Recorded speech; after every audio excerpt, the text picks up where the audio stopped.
Oke, ketemu lagi dengan channel saya, Karyatnyana. Salam dalam Dharma, salam kebenaran, salam bahagia buat kita semua. Pada kesempatan hari ini saya akan menyampaikan tentang filsafat Buddhis, ya, bagian pertama. Saya akan menguraikan beberapa uraian yang merupakan sebagai inti pokok dari ajaran Buddhis, ya. Yang pertama, saya ingin menyampaikan bahwa sesungguhnya agama Buddha itu, atau pada zaman dulu, ya, di mana Brahmanisme telah berkembang, dan pada saat itu pun agama Buddha juga berkembang sekitar 3000 tahun yang lalu. Nah, ada 4 hal yang saya garis bawahi. Yang pertama tentang otoritas teks kuno atau yang disebut dengan kitab suci. Kemudian yang kedua tentang sistem kasta. Kemudian yang ketiga adalah sebutan Tuhan atau sebutan dari para dewa, dewa-dewi dan sebagainya. Dan yang keempat adalah pendeta atau sebutan pendeta dalam Buddhisme itu sendiri seperti apa. Ya, baiklah, kita akan langsung saja dengan materi kita, filsafat Buddhis bagian pertama. Otoritas teks kuno yang kita kenal dengan kitab suci. Kita tahu bahwa setiap agama memiliki kitab sucinya masing-masing. Oke, ya. Dimana kitab suci itu sendiri berkaitan erat dengan yang namanya keyakinan. Karena kalau sudah yang namanya yakin, maka tidak bisa diganggu gugat, maka tidak dapat kita salahkan ataupun kita utak-atik. Artinya itu akan menjadi suatu hal yang sangat riskan, yang sangat sensitif, sehingga yang sekarang bisa dikatakan sebagai ada undang-undang tentang hal itu berkaitan dengan yang sifatnya melecehkan atau menistakan agama. Tapi kita jauh, kita tidak berbicara itu, kita tidak menjelek-jelekkan ataupun kita tidak memberikan satu hal yang negatif bagi aliran atau kepercayaan lain di luar agama Buddha. Ya. Baiklah, otoritas teks kuno yang disebut dengan kitab suci, bahwa agama Buddha memiliki yang namanya kitab suci yang disebut dengan kitab suci Tripitaka atau Tipitaka. Bahwa Buddhisme berbeda dengan pandangan-pandangan yang pada saat itu Brahmanisme yang sekarang menjadi Hinduisme, yang sangat ketat keyakinannya terhadap ajaran kitab suci. Namun Buddhisme lebih mempraktekkan kepada perjalanan hidup. Nah, jadi artinya bahwa perjalanan hidup itu sangat penting. Jadi bukan hanya cuma mempercayai, meyakini begitu saja kitab suci dari Buddhisme itu sendiri, namun apa sih gunanya kalau kita tidak mempraktikkan ajaran yang terdapat dalam kitab suci itu. Jadi kitab suci di dalam Buddhisme itu tidak begitu untuk ditonjolkan, tetapi perjalanan hidup itu yang ditonjolkan. Ya. Oke, yang kedua adalah sistem kasta. Nah, ini yang merubah pandangan dari para masyarakat Buddhis, ya, dari zaman dulu sampai saat ini. Karena apa? Yang mungkin dulunya memiliki pandangan bahwa mereka yang mampu belajar agama atau mereka yang mampu mencapai tingkat kesucian adalah mereka yang memiliki kasta-kasta yang sangat tinggi.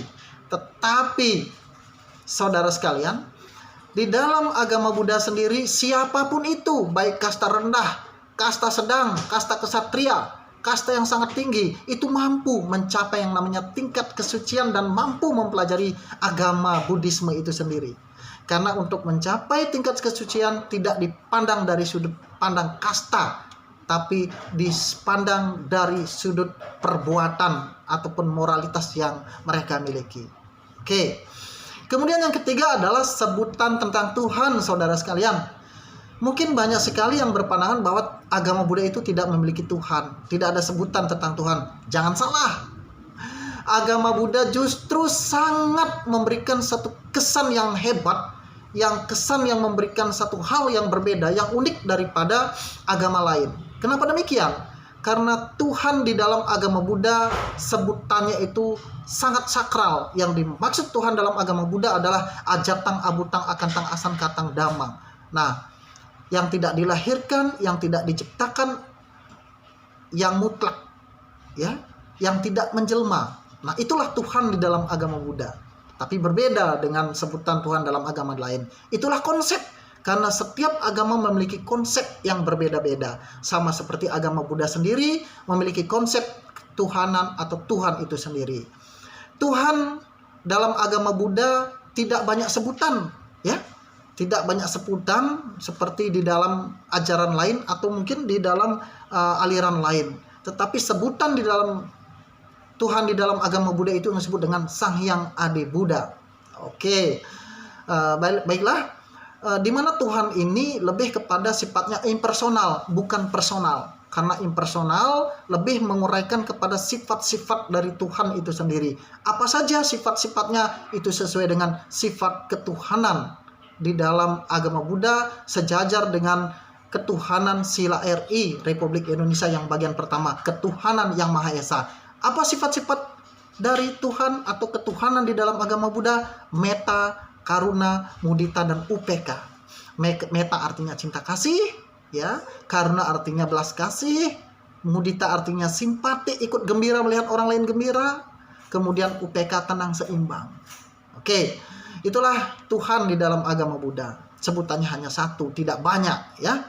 Kemudian pendeta. Nah, pendeta di sini artinya di dalam Buddhis lebih kepada mereka yang melaksanakan kehidupan non duniawi, yang dimana mereka melaksanakan kehidupan spiritual yang disebut dengan para biksu atau biku atau biksuni atau bikuni.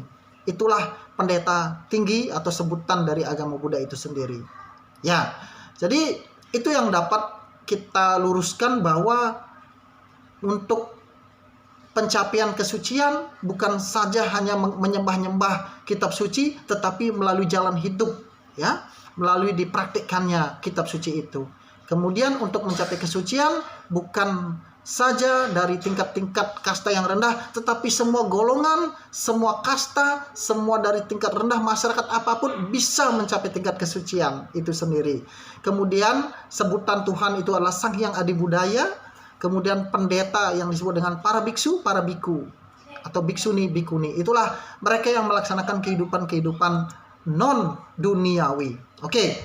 Kemudian kita akan lihat apa yang dilihat oleh Pangeran Siddhartha pada zaman itu. Beliau sebelum merenungkan kehidupan ini penuh dengan penderitaan, beliau melihat 4 penampakan, saudara sekalian. Apa 4 penampakan tersebut?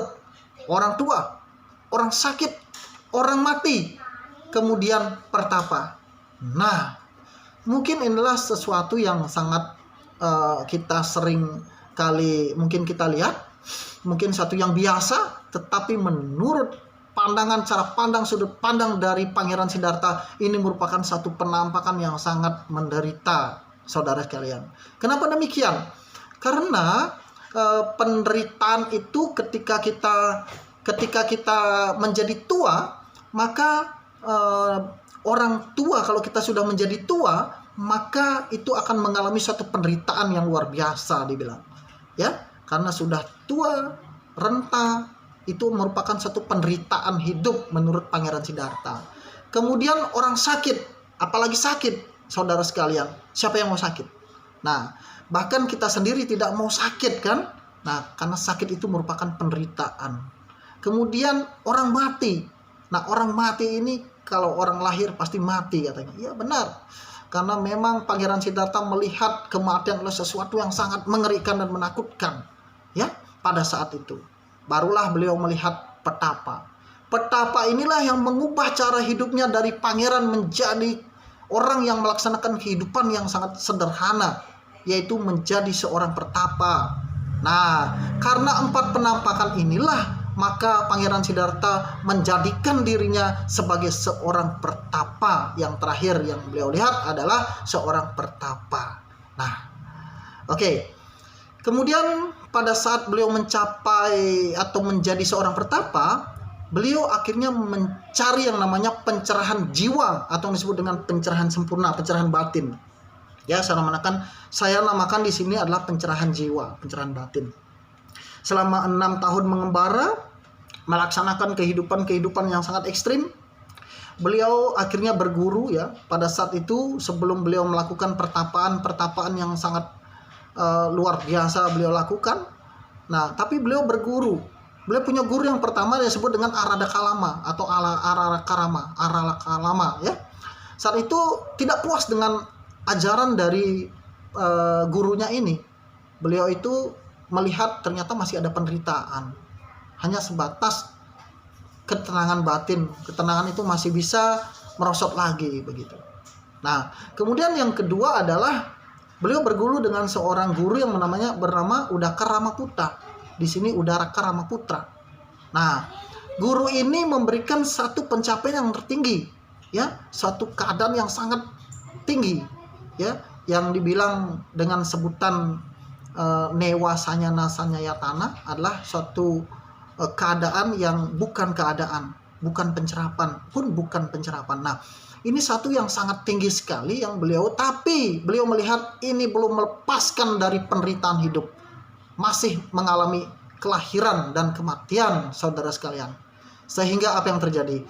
Beliau akhirnya menempuh jalan asketis, menyiksa diri selama 6 tahun dan mencoba untuk melakukan semua jalan yang dia lakukan. Berpuasa, tidak makan, berjemur di terik matahari, berendam pada saat malam hari. Satu hal yang sangat ekstrim beliau lakukan. Sampai akhirnya beliau sangat kurus, kemudian bahkan hampir dikatakan mati.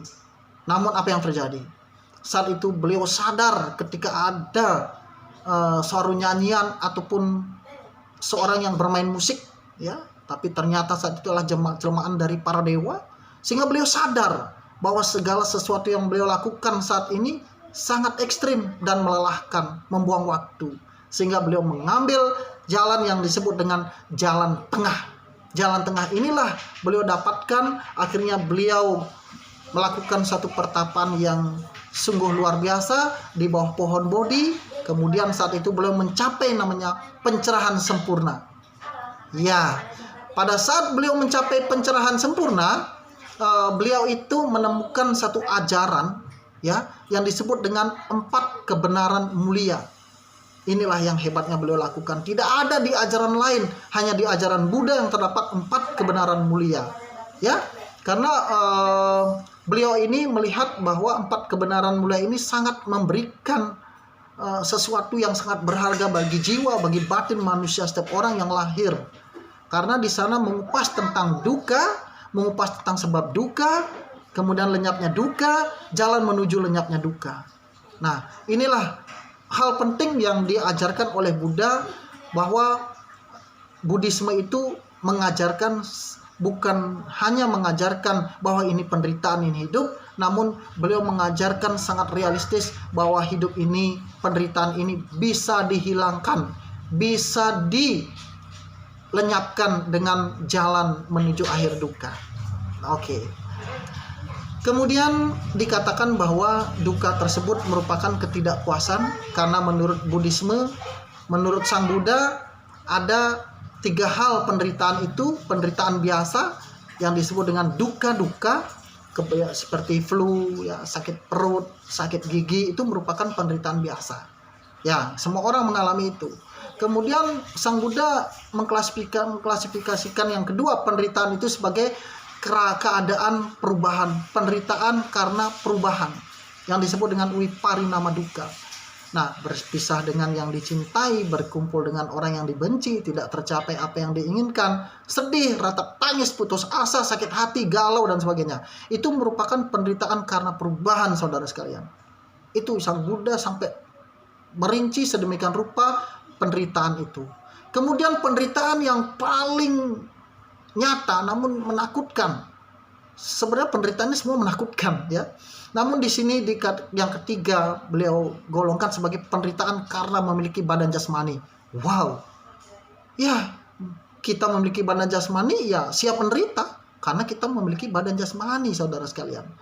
Yang disebut dengan sankara duka, yaitu penderitaan kita karena lahir sebagai manusia sehingga bisa mengalami hal-hal seperti lemah, tidak berdaya, mengalami usia tua, dan mengalami kematian. Itu yang disebut dengan duka, sankara duka.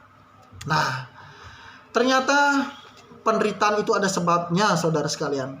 Penderitaan itu karena manusia diliputi oleh keserakahan, kebencian, dan kebodohan batin inilah merupakan penyebab duka dan diiringi oleh yang namanya nafsu keinginan yang berlebihan, yang nafsu keinginan yang rendah yang disebut dengan tanha, saudara sekalian. Nah, ini yang menjadi satu hal yang sangat perlu kita renungkan, bahwa ternyata ada penyebabnya, yaitu nafsu keinginan, kekotoran batin, dan kebodohan batin itu yang menyebabkan kita menderita. Oke. Akhir penderitaan. Sang Buddha bukan saja mengklaim hidup ini sebagai penderitaan, tapi beliau mengatakan bahwa ada akhir penderitaan itu. Akhir penderitaan itu yang disebut dengan nirwana atau nibbana. Inilah tujuan tertinggi agama Buddha. Karena jika diibaratkan sebuah lilin yang menyala, apinya adalah kebencian, keserakahan, dan kegelapan batin, dan batang lilinnya itu adalah jasmani kita. Maka ketika nyala lilin itu padam bersamaan dengan habisnya batang lilin yang terbakar, saat itulah fenomena-fenomena selanjutnya dari lilin tersebut tidak dapat diketahui, saudara sekalian. Siapapun yang mengetahui di mana lenyapnya api itu, kemana hilangnya jasmani atau kemana hilangnya lilin itu. Inilah gambaran nirwana secara sederhana. Jadi pada intinya hanya orang yang mencapai kesempurnaan nirwana itulah yang dapat menggambarkan atau dapat merasakan dan menikmati itu kebahagiaan nirwana itu sendiri. Ya, oke. Kita akan masuk kepada yang terakhir adalah jalan mulia berunsur 8. Inilah yang akan kita nantikan. Selain mengatakan bahwa hidup menderita, ada akhir duka, dan ternyata ada jalan menuju lenyapnya duka, saudara sekalian. Ada 3 golongan, ya, dikelompokkan menjadi 3 bagian, yaitu kebijaksanaan, moralitas, dan konsentrasi. Kalau kebijaksanaan itu ada 2 bagian, pengertian benar dan pikiran yang benar. Ya, kita harus mengerti pengertian yang benar, pikiran yang benar, penuh ulas asih, cinta kasih, memahami segala sesuatunya dengan benar. Kemudian moralitas itu ada 3. Kita memiliki ucapan yang benar, perbuatan yang benar, pencaharian yang benar. Ya, tidak berdasarkan pencaharian yang bisa menyakiti orang lain, makhluk lain, membunuh orang lain, itu tidak seperti itu dalam Buddhis. Kemudian konsentrasi ada 3, usaha yang benar, perhatian benar, dan konsentrasi yang benar. Nah, inilah secara garis besar yang dapat diuraikan di dalam filosofi Buddhis atau filsafat Buddhis bagian pertama yang bisa saya sampaikan, bahwa sesungguhnya Buddhisme ini mengajarkan satu yang sangat nyata dalam kehidupan, bahwa hidup ini ada penderitaan, ada lenyapnya penderitaan, ada sebab penderitaan, ada jalan menuju lenyapnya penderitaan itu. Baiklah, saudara sekalian yang berbahagia, demikian apa yang bisa saya sampaikan pada kesempatan ini. Semoga dapat memberikan pengetahuan tentang saudara sekalian semuanya, ya. Oke, salam dalam Dharma, salam kebenaran, salam bahagia buat kita semua.